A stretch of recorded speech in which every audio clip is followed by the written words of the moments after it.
I remember the first time I walked into that little barbershop. The air was thick with the smell of shaving cream and aftershave, the kind of scent that wraps around you and lingers in your clothes. The buzz of clippers filled the room, steady and familiar, but nothing about that moment felt ordinary to me. Because then I saw him. He looked up, smiled, and for a second, it felt like the whole shop went quiet. His eyes held mine longer than they needed to, and something in my chest shifted. I didn't come there expecting anything but a haircut, but the way he said, "Take a seat, man. Don't worry, I got you," felt warmer than it should. When he draped the cape over me, his fingers brushed my neck, light and deliberate. Then came the words, calm, smooth, almost too soft. Lean back. Simple words, but the way they left his lips made me obey without thinking. And that's when I felt it, his hand slipping gently under the cape, resting against me like it belonged there. I froze, caught between shock and a rush of electricity I hadn't felt in years. It was just a touch, but it carried weight. My heart raced, my mind screamed questions, but I stayed still, pretending it was nothing, while knowing deep down it was everything, and that was the moment my life started to change.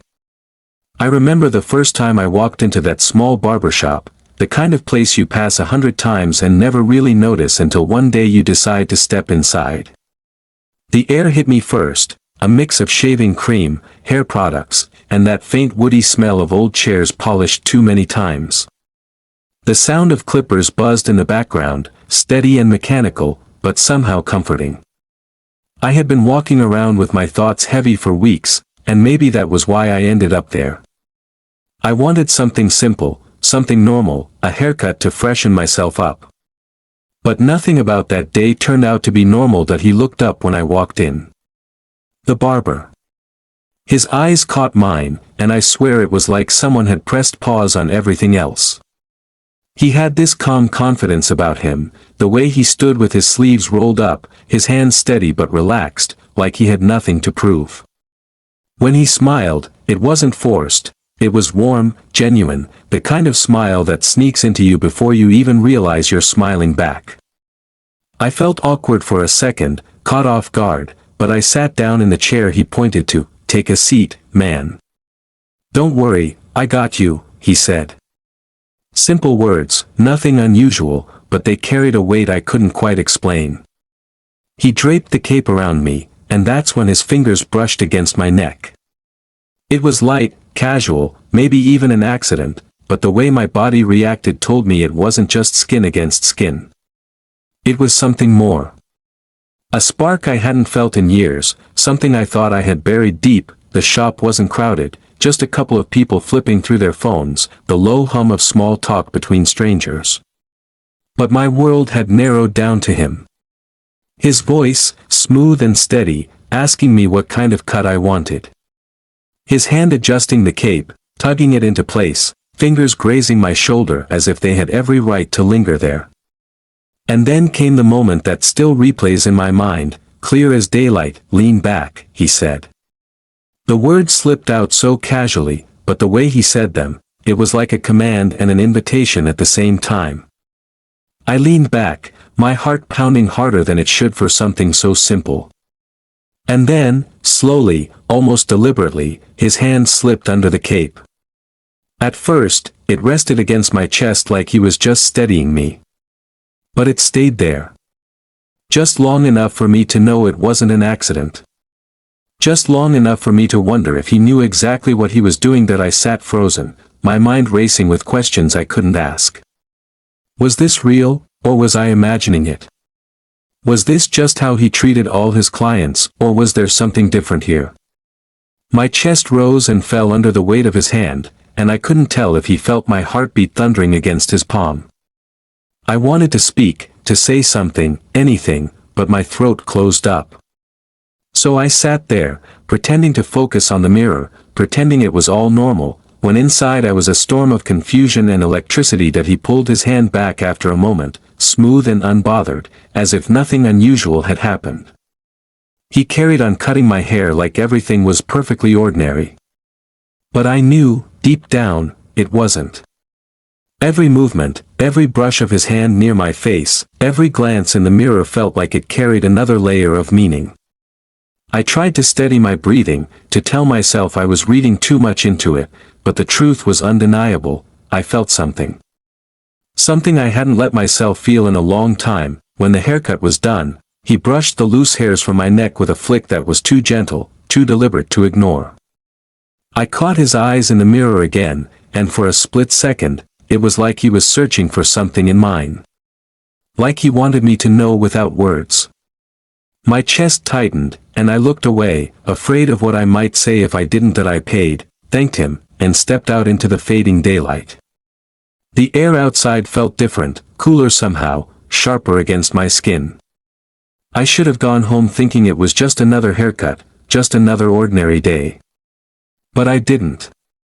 Instead, I walked away with my thoughts spiraling, my chest still humming with the memory of his hand under the cape, his voice telling me to lean back, his smile that had seemed to see right through me. That night, I lay in bed replaying everything, the smallest details magnified in my mind, the warmth of his palm, the softness in his tone, the way he had looked at me as though there was a secret hanging between us that neither of us dared to speak.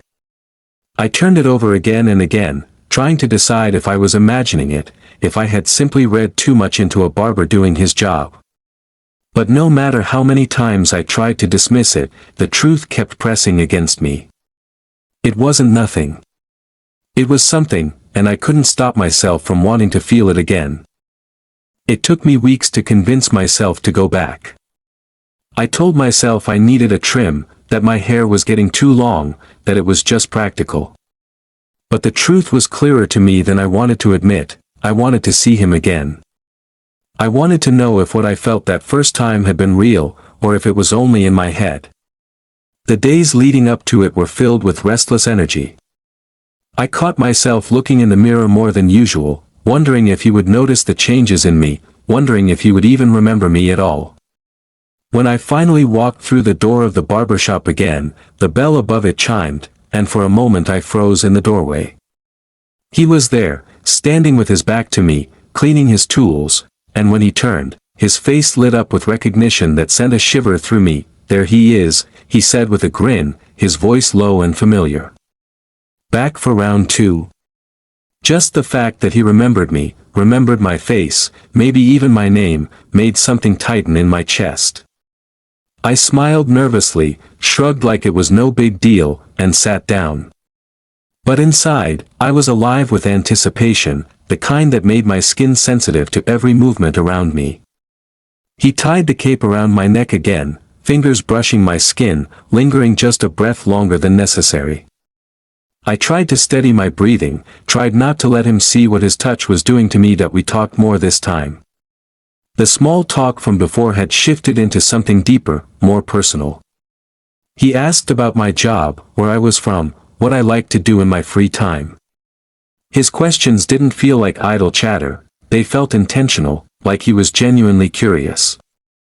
I found myself opening up in ways I hadn't expected, telling him small things about my life that I rarely shared with strangers. He laughed easily, his smile pulling at me like a magnet, and every so often our eyes met in the mirror, holding just a second longer than they should. The clippers hummed steadily as he moved around me, the shop busy with the sound of scissors, faint music playing on the radio, and occasional bursts of conversation from other chairs. Yet all of it faded into the background, and I felt like the only two people in the room were him and me. When he leaned in close to line up the edges, his breath brushed against my ear, and I felt goosebumps crawl over my skin. I swallowed hard, my throat dry, afraid that even the sound of my breathing might give away what was happening inside me. Then came those same words again. "Lean back." My chest tightened at the sound of them, the memory of the last time flashing back in an instant. I leaned back slowly, my eyes fixed on the ceiling, my body on edge. And then, just as before, his hand slid under the cape. But this time it wasn't subtle, it wasn't a fleeting touch disguised as adjustment. His palm pressed against my chest, firm yet gentle, his thumb brushing lightly as though testing the boundaries. My heart was racing so fast I was certain he could feel it, certain he must know what he was doing to me. I didn't move. I didn't stop him. I let the silence stretch, thick and charged, my pulse pounding in my ears. He kept his hand there a moment longer than before, then withdrew smoothly, his expression unchanged as if it had never happened. But I knew it had. Every nerve in my body knew it had. The haircut continued, the conversation drifted back to easy jokes and casual remarks, but my thoughts were far from casual. I was caught between exhilaration and confusion, between fear of what it all meant and a desperate need for more. When he finished, he brushed the stray hairs from my neck again, the soft flick of the cloth sending another wave of awareness through me. He smiled as he took off the cape, his eyes locking with mine in the mirror. "Looks good on you," he said, his voice calm but with something hidden underneath, something unspoken. I thanked him, my voice barely steady, and paid at the counter. As I turned to leave, he added quietly, "See you next time." It wasn't a question, it was a certainty, as if he already knew I would be back. Walking out into the evening air, I felt both lighter and heavier at the same time. Lighter because I had seen him again, because the connection I thought I imagined was undeniably real. He remembered me, he looked at me in a way that made me feel seen. But heavier too, because now the questions had doubled. What was this? Was it a game for him, a subtle flirtation, or was it something deeper, something he couldn't say aloud in a busy shop? My mind churned as I walked, trying to make sense of it, but the truth was simple, I was drawn to him. Drawn in a way that terrified me, thrilled me, and made me ache for more. That night, lying in bed, I replayed everything again, every word, every look, every touch. His hand under the cape, the way his thumb had brushed ever so slightly, the way his smile lingered when he said he'd see me next time. I pressed my hand against my own chest, right where his had been, and felt the echo of his touch like it was still there. I couldn't deny it anymore. Something was happening between us, something dangerous and beautiful, something that scared me because it felt so real. And though I tried to tell myself not to get lost in it, not to let my heart race ahead of my mind, deep down I already knew, I wanted to go back. I wanted to see him again. I wanted to know just how far this was going to go. I tried to resist going back too soon. I told myself I had to wait at least a few weeks, that going again so quickly would be too obvious, that maybe he'd see right through me. But waiting only made the thoughts louder. The more I tried to distract myself, the more his face returned to me in quiet moments, the way his eyes caught mine in the mirror, the warmth of his hand against my chest, the softness in his smile when he said, "See you next time." It was like his presence followed me everywhere, haunting me in the best and most unbearable way. By the time I finally convinced myself to return, the anticipation had turned into a kind of nervous hunger. I wanted answers, and I wanted to feel that spark again. When I pushed open the barbershop door, the bell rang, and once more, everything inside me shifted. He looked up from his chair, and there it was again, recognition, a flicker of warmth in his eyes that made me feel like I wasn't just another client walking in. "You're back," he said, his lips curving into that grin that always seemed to carry a secret. My chest tightened. I managed a casual nod, trying not to give away how much I'd been waiting for this moment, but I knew my eyes betrayed me. He motioned me over and I sat down. The cape wrapped around me again, soft but confining, and then his hands were on me, adjusting, straightening, brushing against my shoulders with a touch too careful, too precise. My skin reacted instantly, and I hated how easily he could make me feel exposed just by the way his fingers lingered. He leaned in close to check the length of my hair, and I caught his reflection in the mirror, his jawline sharp, his brows slightly furrowed in focus, but his eyes weren't just looking at my hair. They were on me, studying me in a way that made my breath catch. This time, our conversation was different. Less small talk, more teasing. He joked about how I always waited until my hair grew too long, about how I clearly needed him more than I admitted. His tone was light, but under it, I felt something more, like every word had another layer of meaning. I tried to keep up, laughing along, throwing small remarks back at him, but inside I was unraveling. I could feel his attention, heavy and deliberate, and every so often when our eyes met in the mirror, I had to look away before the weight of it pulled me under. The shop was quieter that day.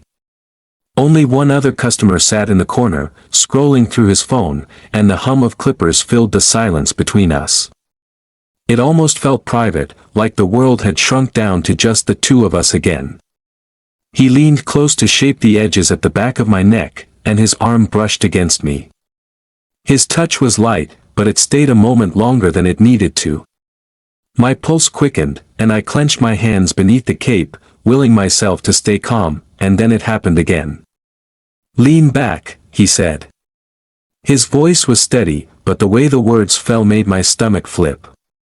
I leaned into the chair slowly, anticipation running wild in me. My eyes fixed on the ceiling, but I could feel him watching me, and then his hand slid under the cape. Only this time, it wasn't tentative or hesitant. His palm pressed against my chest firmly, deliberately, the warmth of his skin radiating into me. His thumb moved ever so slightly, brushing across me, and I swear it was the most intimate thing I had ever felt. My breath caught, and for a split second, I thought I might actually stop breathing altogether. That I turned my head slightly, meeting his eyes in the mirror, and for the first time, he didn't look away. He held my gaze, his hand still resting against me, his expression calm but unreadable, as though he was daring me to acknowledge it, daring me to react. The silence stretched between us, thick and suffocating, but also charged with something I couldn't name. My heart was beating so violently I knew he must have felt it. My lips parted, but no words came out.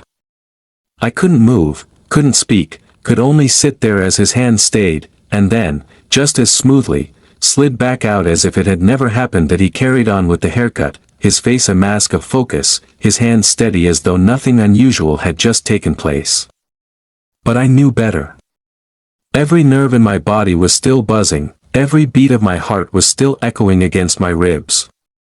I felt like I had been pulled to the edge of something I didn't understand, and then left hanging there, aching for more. When he finished, he brushed the hair from my neck with that same careful touch, his fingers trailing lightly across my skin. It was enough to make my body shiver, though I fought hard to hide it. He removed the cape slowly, almost deliberately, and our eyes locked one last time in the mirror. There was no smile this time, no easy joke to break the tension. Just silence. Just a look that said more than either of us dared to speak aloud. That I paid and stepped outside, the air cool against my flushed skin. My legs felt unsteady, my mind tangled in 1,000 questions. I replayed it over and over as I walked, his hand, the way he held my gaze, the deliberate slowness of it all. It wasn't my imagination anymore. It couldn't be. There was something happening here, something undeniable, something that left me trembling with equal parts fear and desire. That night, I lay awake staring at the ceiling, my chest aching where his hand had rested. I thought about his thumb brushing against me, about the way he looked at me as though he was silently daring me to understand. I wanted answers. I wanted to know what he meant by it, why he did it, if he felt the same storm inside him that I felt in me. But most of all, I wanted to feel it again. And that realization terrified me as much as it thrilled me. The days after that last haircut were restless. I carried the weight of his touch like a secret stitched beneath my skin. At work, I caught myself staring into space, replaying the look in his eyes when his hand pressed against me, the deliberate way he didn't flinch or hide. It wasn't my imagination anymore, I knew it, I felt it, but the silence between us had left me dangling in a dangerous place, somewhere between hope and fear. Every night I lay awake staring at the ceiling, asking myself what it meant. Was he testing me? Was he waiting for me to respond? Or was this his way of saying something he couldn't speak out loud? My chest ached with questions I couldn't answer, and the only thing I knew for certain was that I couldn't stay away. When I returned to the shop again, I felt like I was walking into a storm. The bell above the door rang, and he looked up instantly. His smile was smaller this time, but it was there, tugging at his lips as though he couldn't quite hide it. Right on time, he said, though I hadn't booked an appointment. His tone carried something beneath it, something heavier, and I felt my heartbeat stumble in my chest. I sat down quietly, watching him in the mirror as he moved around me, his hands steady as always but his eyes sharper, as if measuring me, waiting for a sign. This time, the conversation between us wasn't lighthearted. He asked different questions, the kind that felt like he wanted to peel back the layers of me. "Are you seeing anyone?" he asked casually, his eyes on my hair but his ears on every beat of my answer. I hesitated, then shook my head. No, the word felt heavier than usual. His lips curved slightly, almost like he was pleased with the answer, but he didn't say anything back. He just kept cutting, his hands brushing against my shoulders, his arm grazing my chest, small touches that didn't feel accidental anymore. The air in the shop grew thick. It was quieter than usual, only one other customer sitting far at the back, scrolling endlessly on his phone. The music on the radio hummed softly, but it wasn't enough to cut through the tension pressing in around us. When he leaned close to line up the edges of my hair, I felt his breath again, warm against my ear, and goosebumps rose across my skin.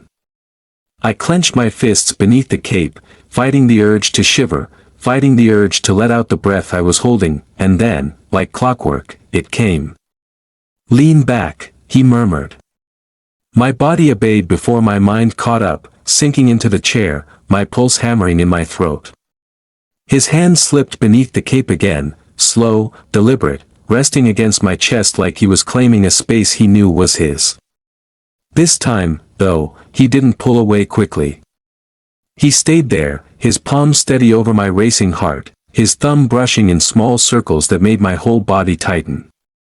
Our eyes met in the mirror, and the silence between us was deafening.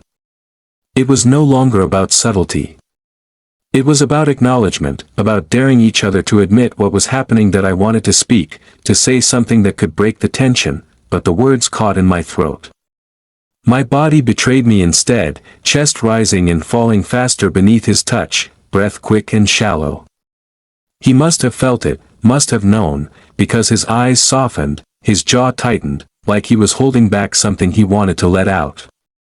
And then, as smoothly as always, he withdrew his hand and continued cutting as though nothing had happened. But it had. God, it had. The rest of the haircut felt like torture, every movement magnified, every second stretched thin with unspoken meaning. When he brushed the stray hairs from my neck, his fingers lingered longer than they should have, and when he finally removed the cape, he leaned in closer than necessary, his lips just inches from my ear. "You ever wonder about things you can't say out loud?" he whispered, so softly I almost thought I imagined it. My breath caught, but before I could respond, he straightened and gave nothing away, just a faint smile as he handed me the mirror to check the cut. My hands shook as I held it, pretending to study my hair when all I could think about were those words. When I left, I barely remembered paying. The air outside felt sharp, biting against my skin, as if the world knew something had shifted inside me. I walked aimlessly, my mind consumed by the whisper I couldn't shake. Things you can't say out loud. What had he meant? Was it a confession, a warning, or an invitation? My chest tightened with a mixture of fear and longing, the weight of what I wanted pressing down on me. That night, I couldn't hold back anymore. I replayed every moment, every touch, every glance, and the whisper in my ear replayed louder than anything else. I knew then that I couldn't keep hiding behind silence, couldn't keep letting these moments pass without answers. And yet, before I could plan what to say or do, fate intervened. Because the next time I sat in his chair, everything changed. The shop was quieter than usual that evening. I came later than I normally did, the sun already dipping low, painting the windows in fading gold. There were no other customers when I walked in, just him, sweeping the floor. He looked up, surprise flickering across his face before he smiled. "You came back," he said softly. His tone was different, lower, almost relieved. I sat down, heart pounding, and this time there were no distractions, no background noise, no one else around. As he draped the cape around me, his hand brushed against mine, and instead of pulling away quickly, he let it linger, his fingers curling just slightly. My breath hitched, and in that quiet, with no one else watching, it felt like something was breaking open between us. He moved through the motions of a haircut, but I could feel his focus wasn't on the scissors or clippers. It was on me. His eyes kept finding mine in the mirror, longer now, less guarded, and then, without warning, he slipped something into my hand beneath the cape. A folded piece of paper, pressed quickly against my palm before his fingers slid away. My pulse surged, but I didn't look down. I couldn't. Not with him watching me in the mirror, not with my hands trembling beneath the fabric. He finished the cut quietly, brushed my neck gently, removed the cape with that same slow deliberation, and then, with a faint smile that held too many secrets, said, "See you around." I left the shop with my heart racing, the folded note clutched tightly in my hand. It burned against my skin like it carried the weight of the entire world. Outside, I unfolded it, breath shaky, and read the words scrawled in hurried handwriting, "Meet me after closing." Everything around me seemed to stop. The noise of the street faded, the evening air thickened, and all I could hear was the sound of my own heartbeat hammering in my ears. My hands trembled as I folded the note again, sliding it into my pocket, feeling the truth of what I had been waiting for. The line between silence and confession had finally been crossed. I walked the streets that evening with the note burning in my pocket, my thoughts a storm of fear and anticipation. Every step toward the barbershop felt heavier than the last. I replayed the words in my mind, "Meet me after closing," again and again until they felt like a secret mantra, pulling me forward. The sun had dipped below the buildings, and the night air carried a chill that crept through my jacket, but my body was hot, restless with nerves. I wondered if I was making a mistake, if I was about to cross a line I couldn't uncross. And yet, I knew there was no turning back. Some part of me had already decided the moment I unfolded that note. When I reached the shop, the windows glowed faintly from the inside, the blinds half drawn. Through the glass, I could see him sweeping the floor, moving slowly, almost absent-mindedly, as though he was waiting for time to pass. My chest tightened at the sight. I stood outside for a moment, my feet rooted to the ground, battling the war inside me. But then he looked up, his eyes catching mine through the window. He froze, then smiled faintly, a smile that carried a quiet relief. He walked over and unlocked the door, pushing it open just enough for me to slip inside. The shop was dim, quieter than I'd ever seen it. The buzz of clippers and chatter of customers was gone, replaced by the hum of a single overhead light. He closed the door behind me, locking it with a soft click that echoed louder than it should have. For a moment, neither of us spoke. The air was thick with everything unspoken, every glance, every touch that had led us to this moment. Finally, he broke the silence, his voice lower, softer than I had ever heard it. "I wasn't sure you'd come." I swallowed hard, my throat dry. "I wasn't sure either," I admitted. My words trembled, but the truth in them felt solid. He leaned against the counter, his arms crossed loosely, his eyes studying me in a way that made me feel both exposed and safe at the same time. "I didn't mean to," he started, then paused, searching for the right words. "I didn't mean to make you uncomfortable." His voice was steady, but there was a vulnerability in his eyes, a flicker of doubt that made my chest ache. "You didn't," I said quickly, almost too quickly. He raised an eyebrow, and I exhaled, forcing myself to slow down. "I mean, it wasn't just me, right? What happened between us, it wasn't nothing." He smiled then, not the casual grin he gave in the daylight, but something softer, more fragile. He pushed himself away from the counter and stepped closer, his movements careful, deliberate. "It wasn't nothing," he said quietly. "I've been holding back for a long time. Too long." My pulse thundered as he closed the distance between us. His presence was overwhelming, filling every inch of space. I could feel the heat radiating from him, the electricity sparking in the air, and still I couldn't move. His eyes searched mine, as if asking permission without words, and in that silence, I felt everything I had been too afraid to admit. I wanted this. I wanted him. When his hand lifted to touch my face, I didn't pull away. His fingers brushed my jaw gently, tracing the line of my skin like he was memorizing it. My breath caught, and the world seemed to fall away. Slowly, carefully, he leaned in, and our lips met. The kiss was tentative at first, hesitant, like we were both testing the ground beneath us. But the moment our mouths touched, something broke open inside me, something that had been locked away for too long. I leaned into him, my hands gripping the edge of his shirt, pulling him closer, needing more. That he kissed me deeper then, no longer holding back, and I felt years of silence, years of restraint pour out of both of us in that moment. His hands slid to the back of my neck, steady and strong, grounding me as the rest of the world blurred. The taste of him, the heat of him, it was overwhelming, and yet it felt like coming home. My heart raced so fast I thought it might burst, but for the first time, I didn't care. When we finally pulled apart, breathless, his forehead rested against mine. Neither of us spoke for a moment, too caught in the weight of what had just happened. Finally, he whispered, "I've wanted to do that since the first day you walked in here." I closed my eyes, my chest tight with both relief and fear. "Why didn't you?" I asked. That he sighed, his thumb brushing against my cheek. "Because it's not simple. Because people talk. Because I wasn't sure if you felt the same." His voice cracked slightly, and I realized how much this had cost him, the quiet longing, the constant restraint, the risk of stepping over the line. "I felt it," I whispered back. "Every time. I just didn't know what to do with it." He smiled again, small but real, and kissed me once more, softer this time, more tender. "Then don't fight it," he said. "Not here. Not now."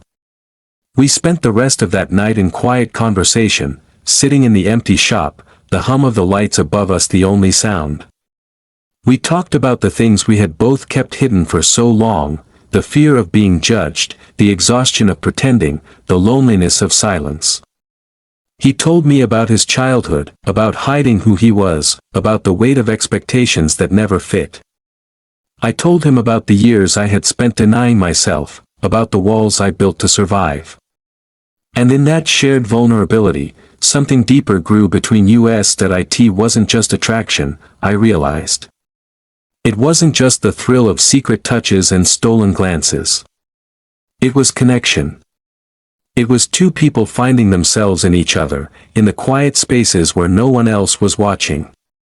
By the time I left the shop, the night had turned cold and still, but inside me, something new was burning. It wasn't just desire anymore. It was the beginning of something fragile and dangerous, something that terrified me because it was real. And once I had felt it, I knew there was no way I could ever go back to pretending it didn't exist. The weeks that followed were like stepping into a secret world that only the two of us knew about. On the surface, nothing had changed. I still walked into the barbershop as a customer, sat in the chair, and let him wrap the cape around me. To anyone watching, it was just another haircut, just another ordinary routine. But beneath that layer of normalcy, there was a current running between us, silent and undeniable, pulling us closer each time. Every touch carried more meaning now, every glance in the mirror stretched longer, filled with an unspoken understanding. When his fingers brushed the back of my neck, I didn't flinch anymore. I let it happen, let myself feel the way my body came alive under his touch. And sometimes, when the shop was quiet and no one was paying attention, his hand would rest on my shoulder a moment too long, or his thumb would graze my skin in a way that sent fire through me. These small, hidden gestures became our language, the way we spoke to each other when words were too risky. But behind the walls of the barbershop, when it was just us, the secrecy fell away. We found excuses to see each other outside of those hours, late night walks through empty streets, long conversations in the back room of the shop after he closed, stolen moments where we didn't have to hide. Those were the times when I saw him most clearly, when he wasn't the confident barber with the easy smile but the man who carried scars beneath the surface. He told me about the years he spent pretending, about how he dated women he didn't love just to keep suspicion away, about how he learned to laugh along with jokes that cut him deep inside because it was safer than speaking up. His voice would soften when he shared those pieces of himself, and I could see the weight of it all pressing down on him that I told him my own truths in return. I told him about the years I'd spent building walls around myself, choosing loneliness over the risk of being seen. I told him about the nights I lay awake wishing for connection but convincing myself it wasn't possible, that people like me were destined to live in the shadows. As I spoke, he listened intently, his hand sometimes finding mine, squeezing gently as if to remind me I wasn't alone anymore. Those talks were heavy, but they were healing too. In the quiet, we stitched our stories together, piece by piece, creating something stronger than either of us had carried before. Our connection deepened with every moment we shared. It wasn't just about attraction anymore, it was about trust, about letting someone see the parts of us we had hidden from the world. I started to look forward to those nights more than anything, the way we could sit together in silence and still feel complete, the way he would laugh at something small I said and it would light up his whole face. I learned the little details about him that no one else noticed, the way he tapped his fingers against his leg when he was thinking, the way he hummed under his breath when he swept the shop, the way his eyes softened whenever he looked at me. And in turn, he noticed things about me I hadn't even realized about myself, pointing out the way I furrowed my brow when I was overthinking, or how my smile always gave me away when I tried to act serious, yet, even in the warmth of our growing closeness, there was always an edge of fear. We couldn't show any of it outside. Every time I left his shop late at night, I walked quickly, scanning the street, half convinced someone might have seen us together. Every time I sat in his chair during the day, surrounded by other customers, I had to school my face into something neutral, pretending nothing lingered beneath the surface. The secrecy became part of the thrill, but it was also exhausting. Holding something so real inside while pretending it didn't exist wore on both of us. Sometimes, in the middle of a conversation, he would fall silent, his expression shadowed, and I knew exactly what he was thinking. How long could we keep this up before the truth slipped out? Still, neither of us pulled back. If anything, the fear made us cling harder to the moments we had. One night, sitting in the back of the shop after closing, the two of us side by side on the worn-out couch, he looked at me with a seriousness I hadn't seen before. "I don't know how much longer I can do this," he said quietly. My stomach tightened at the words, afraid of what he meant, but he took my hand and continued. "Not because I don't want you. God, I want you more than anything. But hiding, it wears you down. I've been hiding for years, and now that I've got this, now that I've got you, it feels even harder to pretend." His voice cracked, and I saw the weight of it in his eyes. I squeezed his hand, unsure of what to say, because I felt the same. The secrecy was suffocating, but the thought of losing what we had terrified me more. "We'll figure it out," I whispered, though my voice trembled with doubt. He nodded, but I could see the battle inside him, the pull between wanting to protect himself and wanting to live freely. As the weeks stretched on, that tension only grew. We laughed together, we held each other close in the shadows, but always at the edge of it lingered the truth we couldn't escape. We were building something real, something fragile and beautiful, but the world outside wasn't built to accept it easily. Still, whenever his lips pressed against mine, whenever his hand slipped into mine in the dark, all the fear melted away. In those moments, there was no hiding, no pretending, just the simple, undeniable truth that we had found each other in a place neither of us expected, and even if the future was uncertain, even if the weight of secrecy threatened to break us, I knew one thing for sure: I couldn't let him go. Whatever this was, however dangerous it felt, it was worth holding on to, worth fighting for. Because for the first time in years, I wasn't just alive, I was living. The turning point came on a night that felt heavier than the rest, as though the air itself knew something was about to shift. I had gone to the barbershop after closing like I had many times before, slipping in quietly while the last customer was leaving. He locked the door behind me, the click of it sealing us off from the world, and for a while everything felt the same, our laughter filling the dimly lit space, the comfort of being close without needing to explain ourselves. But as the night stretched on, there was something different in his eyes, something restless and unsettled. He paced a little more than usual, his hands running through his hair, and finally he stopped and looked at me as though he was carrying a secret too heavy to hold anymore. "I can't keep this inside," he said, his voice low but sharp with urgency. My chest tightened instantly because I knew what he meant, even before he said it. He was tired of hiding, tired of pretending. He wanted to stop living in the shadows. I wanted it too, but fear rose up in me, choking me before I could speak. He sat down next to me, closer than ever, and I could feel the warmth of his body seeping into mine. His hand found my knee, his touch steady but his voice trembling. "I'm not ashamed of us. Not anymore. And I don't want to act like I am. But I don't know what happens if people find out. I don't know if I'm ready for the fallout." Hearing him speak, the thoughts I had buried so deeply sent my mind into chaos. I thought about my family, my friends, the people at work. Would they still look at me the same? Would they treat me differently? And for him, the risks were even greater. His shop was his life, his reputation was everything. What if people stopped coming? What if whispers started circling? What if the place he had built with his own hands collapsed because of one truth neither of us could change? My throat was dry, but I forced the words out anyway, because silence felt more dangerous than fear. "I don't want to hide either," I whispered, my voice unsteady. "But I don't want to lose you. And if this world makes us pay a price for being real, I don't know if I can face that." His eyes softened at that, and he reached up to touch my face, his thumb brushing across my cheek. "We'll face it together," he said, almost like a vow.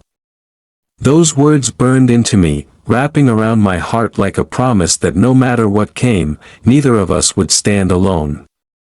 That night we kissed with a hunger I hadn't felt before, as if we both knew it wasn't just about desire anymore, it was about needing reassurance that what we had was worth the storm that might be coming. The kiss was long, deep, filled with a desperation that left me trembling. When we finally pulled apart, his forehead rested against mine, both of us breathing hard in the quiet of the shop and the days that followed, things grew even more intense. It wasn't just about touches under the cape or stolen moments in the dark anymore. We started to plan. We started to talk about what being honest would look like, how we would handle the questions, the stares, the possible rejection. It scared me, but it also filled me with a strange sense of freedom I hadn't allowed myself to imagine before. The idea of walking beside him in the daylight, not having to pull away when someone passed by, not having to swallow the truth every time someone asked about my life, it was a dream that had once felt impossible. Now, it felt like something just within reach, if only we had the courage to grab it, but the fear never disappeared. I carried it everywhere, like a shadow clinging to me no matter how brightly he made me feel. There were nights when I lay awake imagining the worst, my parents turning away, my friends' voices filled with disappointment, his barbershop empty and quiet because people couldn't accept who he was. Those thoughts made my chest ache, but in the morning when I saw his smile, when his hand brushed against mine even in the smallest of ways, I knew the truth. I would rather risk everything than go back to the emptiness I lived in before him. One evening, we sat together in his apartment, the city lights glowing faintly through the window. He leaned back against the couch, his arm draped over my shoulders, and for once we weren't talking about fear.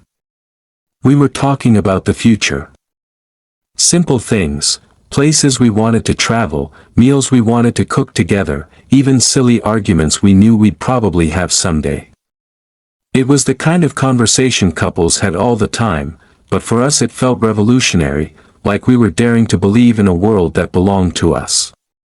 He looked at me with a smile that melted every piece of doubt inside me, and I realized then that it wasn't just about surviving anymore. It was about living, fully, openly, without shame. The choice wasn't easy, but it was inevitable. We had already crossed too many lines to ever go back to being strangers, to pretending none of this mattered. The truth was going to come out one way or another. The only question left was whether we would speak it ourselves, or wait until it slipped through the cracks we couldn't control. And as I sat there with his arm around me, his heartbeat steady against my side, I knew I didn't want to keep waiting. Because no matter how much the world tried to deny us, what we had was real, and it deserved to be seen. The decision to finally stop hiding did not happen in a grand moment of bravery but in something simple, almost ordinary. It was a Saturday afternoon, the barbershop was buzzing with its usual hum of clippers and chatter, and I had walked in for what looked like just another haircut. But as I sat in his chair, watching his reflection in the mirror, I noticed how tired his eyes looked beneath the smile he forced for the room. He kept working, steady as ever, but I could see the weight pressing down on him, the same weight I felt every day. I realized then that if we kept carrying it in silence, it would eventually break us. So when the last customer left and the bell above the door stopped ringing, I reached for his hand under the cape and squeezed it. He looked at me, startled, then softened as though he knew exactly what I meant without me saying a word. That was the moment we decided, we weren't going to pretend anymore. It began with small steps. He told one of his closest friends first, a guy who had been coming to the shop for years and knew him better than most. I watched the fear in his face as he spoke the words, but then I saw the relief when his friend just nodded, clapped him on the shoulder, and said, "Man, you're still you. Nothing changes that." It wasn't dramatic or loud, but it was enough to give us courage. I told my sister next, my heart racing as I stumbled over the confession, but her reaction was immediate and warm. She pulled me into a hug and whispered, "I'm just glad you're finally happy." With each person we told, it got a little easier, like the walls we had built for so long were finally starting to crumble, but not everyone reacted with kindness. There were whispers that started to drift through the shop, customers who had overheard enough to piece things together. Some stopped coming. A few made comments sharp enough to cut, little remarks dropped like stones meant to bruise. It hurt more than I wanted to admit, especially seeing the pain it caused him. His shop was his pride, his livelihood, and now it felt like it was under threat because of something as simple and natural as who he loved. There were nights when he sat in silence, his head in his hands, questioning whether we had made a mistake. I held him through those moments, whispering over and over that love was not a mistake, that what we had was worth every risk. And in those times when doubt tried to take him, he held on to me too, reminding me that I wasn't alone in this fight. The hardest part came with family. My parents struggled at first, their silence loud enough to break me. They avoided the subject, their discomfort hanging in the air like a shadow, and for a while I wondered if they would ever see me the same way again. His family was no easier, his father's disappointment cut him deeply, and I watched the way it chipped at his confidence, the way it threatened to pull him back into the closet he had finally stepped out of. But slowly, over time, cracks of light began to break through. My parents started asking questions, not cruel ones but cautious, trying to understand. His mother sent him a message one night, simple but powerful, "I love you no matter what." It wasn't everything, but it was enough to keep us moving forward. Through all of it, the one thing that never faltered was us. The more challenges we faced, the closer we grew. We learned to celebrate the small victories, the friend who supported us without hesitation, the customer who shrugged and kept booking appointments, the evenings we spent together walking through the city without feeling the need to hide. Each moment felt like proof that despite the world's resistance, we were still here, still strong. And every time his hand found mine in public, even in the smallest ways, it felt like we were carving out space for ourselves, daring to exist openly in a place that had once tried to silence us. One night, months after that first quiet decision, we found ourselves back where it had all started, inside the barbershop, the chairs empty, the lights dimmed. He stood in front of me with the same clippers in his hand, smiling softly as he draped the cape around me.